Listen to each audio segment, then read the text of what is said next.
Anna Moy, vous êtes intervenue plusieurs fois cette semaine à l'École normale supérieure, vous êtes écrivain, vous êtes née au Vietnam et vous êtes française et vous avez décidé d'écrire finalement en français.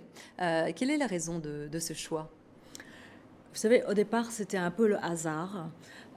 J'habitais donc Saigon, c'était dans les années 90, et la rédactrice en chef française d'une revue francophone m'avait proposé d'écrire des articles sur la culture vietnamienne. L'écho des rizières. Voilà, c'était donc le journal s'appelait L'Écho des rizières, et elle m'a proposé une rubrique, et j'ai écrit mon premier texte là, qui est devenu le premier texte, la première nouvelle de mon recueil L'Écho des rizières. Donc au départ, c'était un peu le hasard. Bon, bien sûr, c'est une langue que j'ai énormément pratiquée, que je pratique, mais ce n'est pas la seule.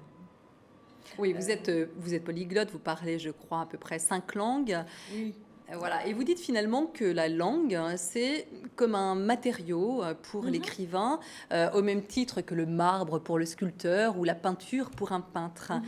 Parce que la langue, selon vous, a cette fluidité, Oui, et puis je l'envisage un peu comme un jeu avec les mots quand j'écris. J'aime bien, par exemple, inventer des mots. Vous savez, c'est comme si on prenait une terre et qu'on en fait quelque chose d'autre. Je prends des choses qui existent, mais bon, dans l'un de mes derniers livres... Vous avez fait pas mal de néologismes. Voilà, Est-ce que je vous fais des pouvez nous donner néologismes, quelques-uns de je ces mots? rends transitif des verbes intransitifs. Je trouve que ce n'est pas grave, la langue évolue. Je lis Rabelais, c'est une langue magnifique, mais on n'écrit plus tout à fait de la même manière que Rabelais. Et ce n'est pas grave, quoi. Ça veut dire que la langue est en permanente évolution. Oui, oui, oui. Est-ce que c'est le rôle des écrivains de faire évoluer la langue de cette façon-là? Je pense que chacun a son rapport propre avec la langue, et moi j'ai ce rapport-là avec le français, ce désir de le transformer. Alors aujourd'hui, au Vietnam, on parle moins français qu'il y a plusieurs dizaines d'années. Mhm. Alors c'était un pays traditionnellement francophone. Aujourd'hui, il est plutôt francophile. Comment voyez-vous le français évoluer dans votre pays? Alors, Au niveau des jeunes générations. oui, oui, oui. Vous avez montré des photos de l'ENS tout à l'heure. Je trouve que les bâtiments scolaires et puis l'éducation générale, c'est ce que la France a fait de mieux. Et notamment au Vietnam, les premiers lycées ont existé à partir de la colonisation française, en fait. Il n'y avait pas d'éducation, on va dire, collective au Vietnam. Et moi, j'ai été au lycée Marie Curie, qui était un lycée français. Et donc, le français s'était diffusé à travers les lycées. Mais les jeunes générations parlent toujours français ou elles tendent plutôt à Mais parler je anglais? dirais que la majorité maintenant des écoliers apprennent plutôt l'anglais comme première langue vivante.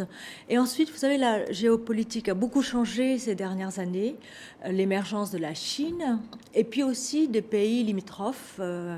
Moi, j'entends parler coréen au Vietnam, japonais. Hein, bon, le chinois, bien sûr.